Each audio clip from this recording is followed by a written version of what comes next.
Hola, querida comunidad de Aprendamos de Salud, tengan todas y todos muy buenas noches. Los saluda su amigo Carlos Úbeda y les agradecemos que una vez más nos acompañen en este programa que es pensado por y para ustedes. Y esta noche ya ven que nos acompaña la doctora María José Sánchez Borges.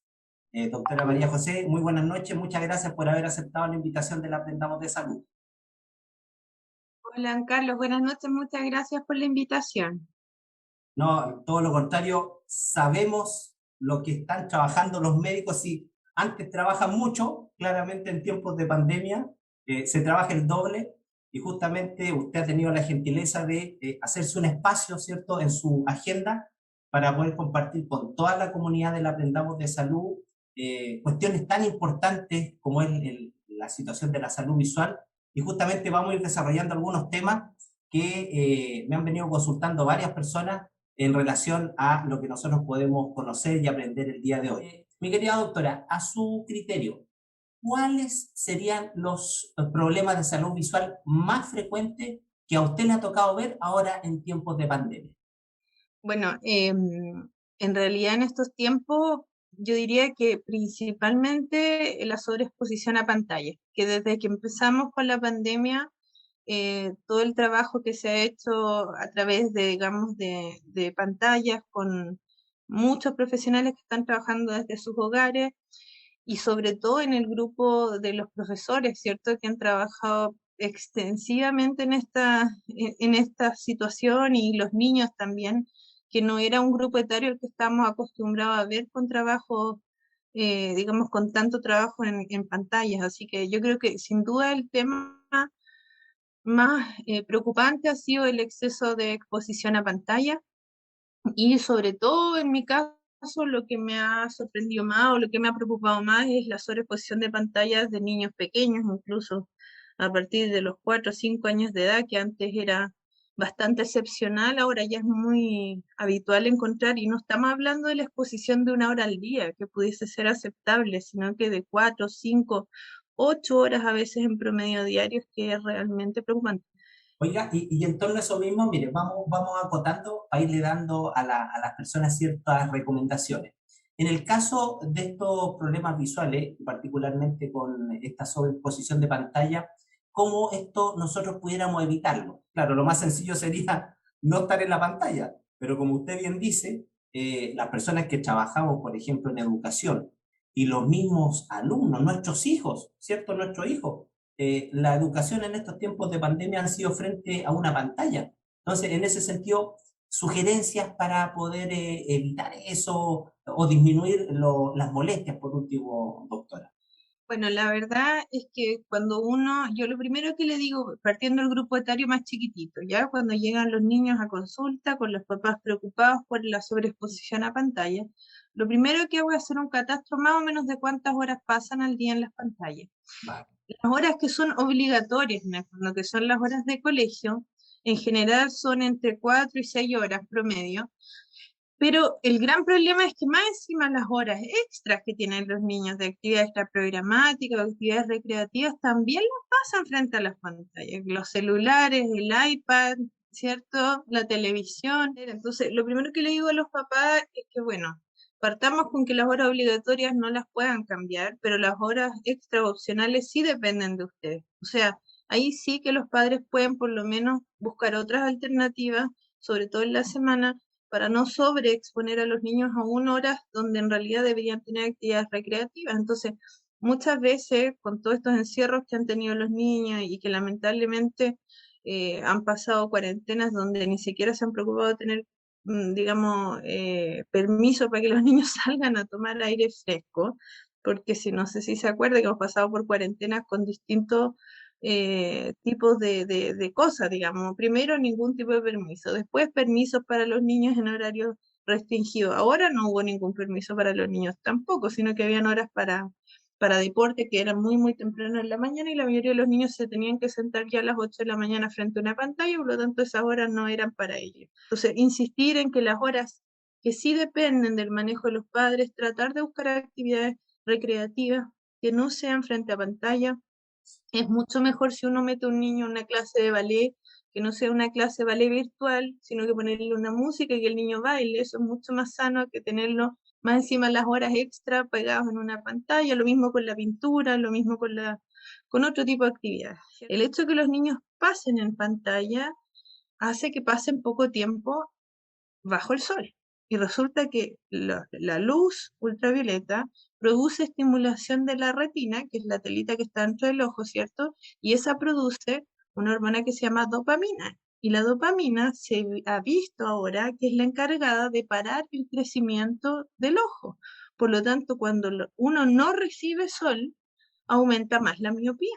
Entonces, si no queremos niños miopes en exceso, que no es solo una cosa cosmética, no es solo que vayan a usar lentes, sino que la miopía, usted sabe súper bien que en el fondo la miopía significa un factor de riesgo para un montón de enfermedades oculares en la edad adulta, incluidos los desprendimientos de retina, enfermedades en la mácula, etcétera, etcétera. Entonces, nadie quiere tener una población miope, digamos, exagerada, ni que pudiese haber sido evitado.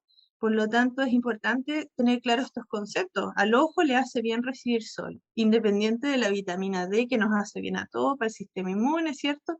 Pero al ojo específicamente le hace bien y está demostrado que necesita recibir sol para crecer de forma sana y para no, digamos, aumentar mucho más el crecimiento de manera patológica, que sería la miopía. Y en relación a eso, es súper importante también el exceso de luz, la famosa luz azul, ¿cierto? Que ahora salen los filtros de luz azul y está Eso, como bien perdón, en boga. eso le iba a preguntar porque son dos preguntas en una.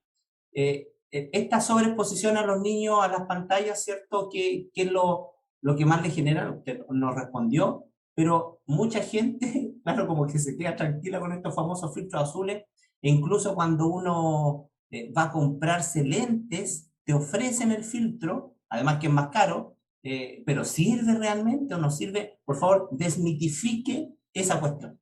Lo que pasa es que el filtro azul sirve para bloquear una parte del espectro de la luz azul.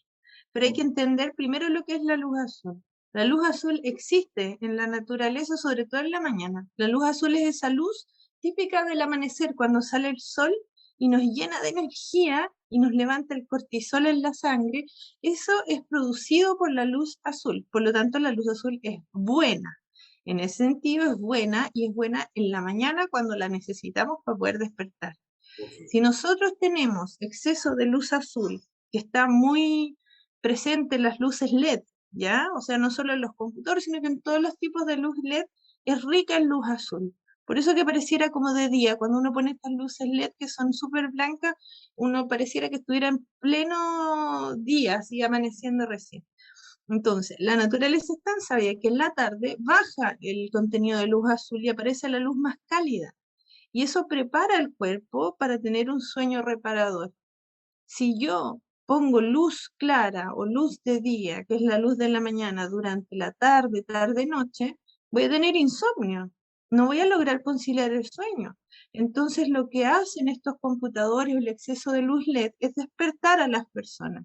Hay algunos tips, podemos como ir englobando un poquito al tiro eso, que uno puede dar a las personas para poder evitar esta fatiga visual por exceso de pantalla. Primero, obviamente que el que necesita un lente lo tiene que usar, ¿cierto? Tiene que tener una graduación adecuada. Y el lente, como les decía, puede o no tener el filtro azul, pero eso en realidad tiene más que ver con el bloqueo este de la luz azul que tiene la luz LED, y que de todas maneras recomendable si es que uno lo va a utilizar en la tarde o tarde-noche. Pero por lo mismo es recomendable que en la mañana en algún momento uno se saque el lentecito y reciba luz azul, sobre todo la luz natural. Lo segundo es tener pausa. Los gringos inventaron estos, que siempre ellos inventan estos códigos o ¿cómo se llama? Palabras acortadas y qué sé yo, del 2020, ¿cierto? Del 20-20-20, que significa en el fondo que más o menos cada 20 minutos uno debería mirar a 20 pies, que son como 6 metros, o sea, fijar la mirada de lejos, una puerta, una ventana, y contar 20 segundos. ¿Ya? En el fondo lo que hace ahí uno es tener pequeñas pausitas donde no es necesario que yo me pare y descanse, sino que miro de lejos nomás, cuento hasta 20, pestañeo un poquito y después sigo. Eso permite que el músculo que está dentro del ojito, que es el que está constantemente trabajando cuando yo estoy mirando de cerca, se relaje un ratito, descanse un par de segundos para que pueda tener fuerza para seguir trabajando. Entonces así yo evito que se fatigue. E igual como cuando uno se va a correr una maratón, que de repente no está preparado y no va a aguantar jamás nunca las 5 o 6 horas corriendo, es lo mismo que el ojo. Entonces hay que tomarse esas pequeñas pausitas. Hay gente que incluso está tanto rato así, que empieza a tener mioclonía, estos como espasmos musculares que se le mueve el ojito, ¿cierto? Aquí y Ojito. acá. Uy, eso a mí me pasa súper seguido porque, bueno, yo estoy todo el día en el computador. Ah, eso Claro, es esto del también cansancio. es fatiga muscular, el músculo que está fatigado, si usted sale a correr y no está preparado, las piernas se le van a empezar a mover, a tiritar, se le va a calambrar el músculo y hasta ahí va a llegar. Entonces, en esos casos, cuando la gente tiene estas mioclonías que son bien desagradables, uno debería tomarse una pausa, colocarse frío, porque es un músculo finalmente que está fatigado, colocarse frío y de esa manera descansar un poquitito. Y lo tercero es el tema del film lagrimal. El ojo al final de todas sus capitas forma una capa que se produce con la lágrima. Y la lágrima no es solo agua, la lágrima es agua, proteína y grasa. Y eso es súper importante para poder ver nítido, para que no arda el ojo y para poder defendernos del polvillo y de todas estas cosas que están dando vuelta. Entonces, cuando uno tiene alguna falla en ese film lagrimal, ya sea que falta agua o que falta grasa o que faltan proteínas, se altera eso y se produce poca producción de lágrimas, por ejemplo, o a veces se evapora muy rápido la lágrima. Lo que pasa en las pantallas es que se evapora muy rápido la lágrima, entonces no cumple la protección que debería. Y por eso es que uno, cuando ya está un buen rato en el computador, empieza a ver medio empañado, medio borroso, se le borra la imagen y después le vuelve y después se le borra. Eso es típico del ojo seco. Entonces, personas que son alérgicas tienen más tendencia a ser ojo seco, personas que de repente han estado muy expuestas a polución o contaminantes ambientales, que somos todos los agriqueños con el tema de los metales pesados y el polvo. ¿Verdad? Entonces, tienen más ojos secos, la gente que trabaja en minería tiene más ojos secos, la gente que ha sido operada de láser, por ejemplo, para dejar de usar lentes con tratamientos de láser, tienen más ojos secos, la gente con enfermedades autoinmunes o problemas de la tiroides tienen más ojos secos, y las personas mayores de 50 años, las mujeres con menopausia, síntomas de climaterio, tienen más ojos secos. ¿Y uno cómo debiera pedir en la farmacia correctamente ese tipo de gotas artificiales? ¿Qué debiéramos decir?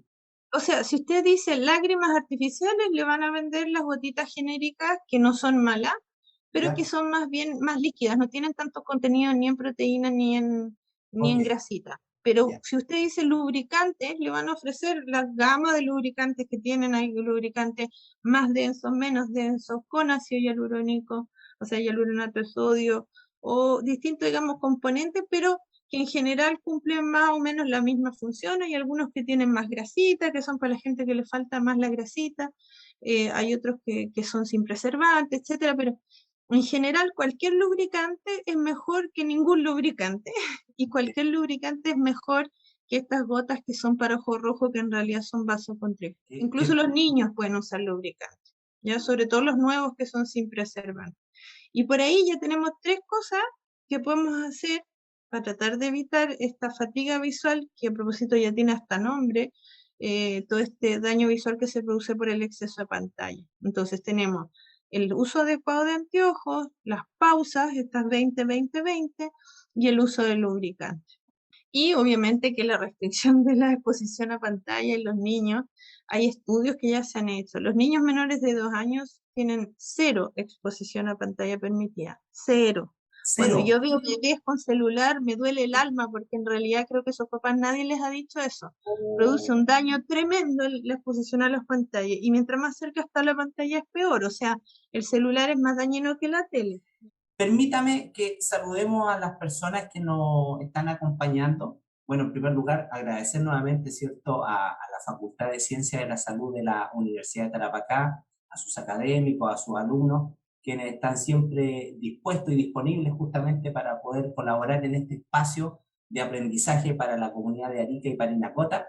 Pero esto fue pensado justamente para nuestra región, ¿cierto? Pero el Internet nos permite ampliarlo y llegar a otros lugares que nunca hubiéramos pensado. También agradecer a la gente de Rotary Club Parinacota, donde permítame, voy a pasar un aviso.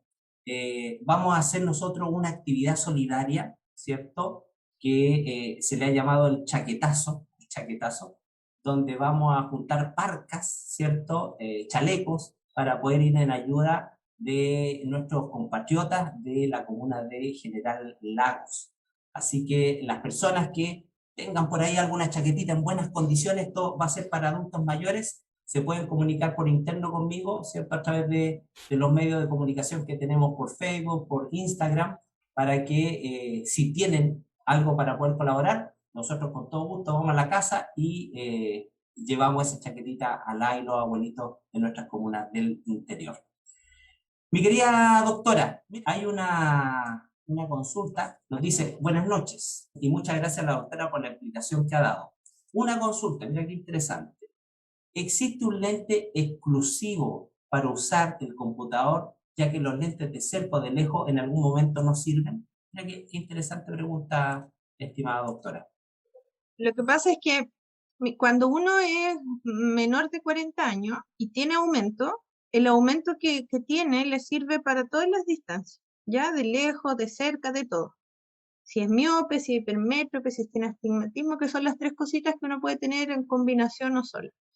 Pero después de los 40 aparece esta famosa presbicia, que es la incapacidad que uno tiene de enfocar a distintas distancias y que lamentablemente nos llega a todos porque es el lente que está dentro del ojo, que es el cristalino, que empieza a ponerse flojo. Y esa falta de trabajo, de acomodación del cristalino produce la famosa presbicia. Entonces ahí generalmente surge la necesidad de un segundo lente, que es justamente el lente para las distancias de cerca, que es para leer, para el computador, etc.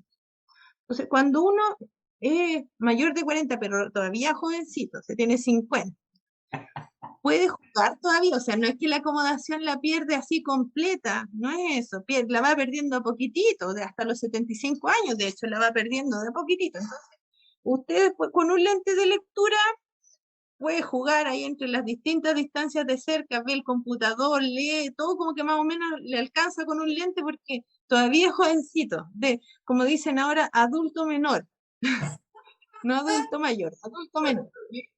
Entonces, eso suele pasar, pero en la medida en que van aumentando los años, como el cristalino, que es el que enfoca, se pone más rígido, ya no es capaz de compensar casi nada. Entonces empiezo a necesitar casi que un lente para, no sé, para el computador, otro para escribir, si yo pinto más encima, otro para pintar y qué sé yo. Entonces, ahí quizás vale la pena cuestionarse la posibilidad de usar un lente que se llama multifocal. El lente multifocal, a diferencia del lente bifocal, el bifocal tiene dos focos, de lejos y de cerca, pero el multifocal tiene distintos focos, o progresivo, que se llama también a veces. Pero bueno, la cosa es que el lente multifocal suple las distintas distancias y sin duda la del computador también. Eso es especial para la gente que trabaja, por ejemplo, en oficina, que necesita ver cuando entre alguien por la puerta y necesita ver su computador y necesita poder leer un papel. ¿Ya? Pero si no, uno pudiese hacer su lente específico para esa distancia nomás y entonces ahí se puede hacer un lente normal, digamos, de cerca, pero que está hecho especialmente para la distancia del computador, que no es la misma que la distancia para leer un papel más cerquita, ¿ya? En el fondo, entender que las distancias van a depender de qué tanto funciona todavía mi lupita que tenemos dentro del ojo, el cristalino. Oye, agradecer también a Denny Araya, un amigo, ¿cierto?, de muchos años de la universidad, amigo notario también, y él justamente, Denny nos hace el comentario, estimada doctora, que a su hijo le recetaron lentes para las clases virtuales con filtro azul. Así que, bueno, mal no le va a hacer, ¿cierto? Mal no le va a hacer. No, ojo, o sea, yo también receto los lentes con filtro azul, ¿ya? Lo que pasa es que a mí me interesa que entiendan lo que hace el lente y lo que no hace el lente, ¿ya? Y en el fondo, obviamente que cuando hay una sobreexposición a la luz, como decía antes, no es malo filtrar. Lo malo sería, por ejemplo, usarla pensando que me va a quitar cansancio visual, cuando en realidad no va por ahí solamente el cansancio visual. O usarla todo el día y resulta que me estoy bloqueando la luz azul en la mañana que me hace bien. Ya, cosas así. Bueno, mi querida doctora, yo no quiero abusar de usted porque como nuestra idea es generar esta comunidad de colaboración, después en un par de meses más, no luego, un par de meses más, la vamos a volver a invitar para que toquemos algún otro tema, ¿cierto? Porque son, yo creo, infinitos los temas relacionados con los problemas de la salud visual. Y para poder ir cerrando, ¿cuándo usted nos diría que sí o sí debemos ir al oftalmólogo? ¿Cuál es esa recomendación? ¿Es como ir al dentista cada un año, cada 2 años, depende de la edad? Denos luces, por favor, en torno a cuándo debemos ir a visitarla a usted. Los niños, todos antes de los 6 años de edad. Ya eso es re importante, antes de que lo ideal sería los 4 años. ¿Ya? Y sobre todo niños que tienen antecedentes, los papás con algún aumento muy grande, un hermanito con lentes muy grandes, niños que tengan estrabismo, obviamente, todos esos casos antes. Pero si no, entre los 4 y los 6 años de edad, todos los niños deberían tener un control sano oftalmológico para cerciorarnos que no necesitan lentes antes de que entren a primero básico. Después, en el transcurso como del colegio, dependiendo si aparecen dolores de cabeza que no tienen otra explicación, y en los adultos, yo diría que los adultos antes de los 40 años, los que son usuarios de lentes, se recomienda de todas maneras que tengan un control anual máximo cada 2 años, en caso de que sean usuarios de lentes. Eh, Ahí, claro, si uno se pone a hilar más fino, hay algunos que quizás no necesitarían ir todos los años, como la gente que tiene astigmatismo, porque el astigmatismo no cambia mucho. Pero es difícil entender eso en realidad como usuario de lente, uno se da cuenta. Si uno tiene astigmatismo, sabe que su lente en general no ha cambiado mucho con los años.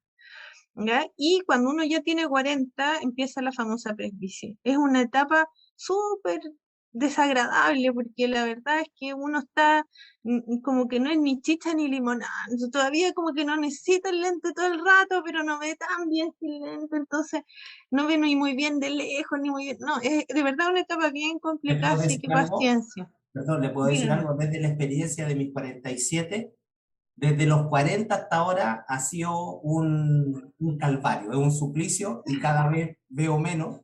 Y sin estos lentes no veo todo borroso, así que la presbicia sin lugar a duda te cambia la vida, te cambia la vida. Y claro, el ir al Sí, oftalmólogo es la única forma, no hay otra, porque sin lente sí. no puedes hacer nada. No, uno se empieza como a resistir un poco, entonces está como este momento así medio intermedio, como le digo, ni chicha ni limona. Yo también estoy en eso, así que por eso lo digo con conocimiento de causa. Y bueno, también a partir de los 40 siempre el oftalmólogo hace una medición de la presión intraocular de manera preventiva, porque el glaucoma es una enfermedad bastante, digamos, prevalente a pesar de todo y es silenciosa. Entonces la única forma de diagnosticarla a tiempo es, en el fondo, previniendo, es teniéndola en mente. Así que eso es re importante y por lo menos a partir de los 40 la gente se haga un control para ver cómo está la presión del ojo, cómo está el fondo de ojo, un chequeo general. Y si uno tiene antecedentes familiares directos, mamá, papá, con glaucoma, algún hermano, obviamente que con mayor razón. Eso, pues, y después ya más viejito, el último grupo, digamos, cuando la gente ya es mayor y siente que empieza a ver borroso, Perdón, a pesar de adulto que tiene mayor, su adulto mayor. adulto mayor ahora, no Muy adulto menor, bien. adulto mayor. Cuando empiezan a ver así, como yo les digo, como que está metido dentro de la camanchaca. Ese es, es muy ariqueño eso, muy nortino, pero es la Así se descripción más ve. exacta. Es cuando la catarata ya está agarrando un poquitito más de fuerza, cuando la catarata va avanzando, uno ¿Ya? va empezando a ver en la noche, por ejemplo, las luces como unas aureolitas así alrededor.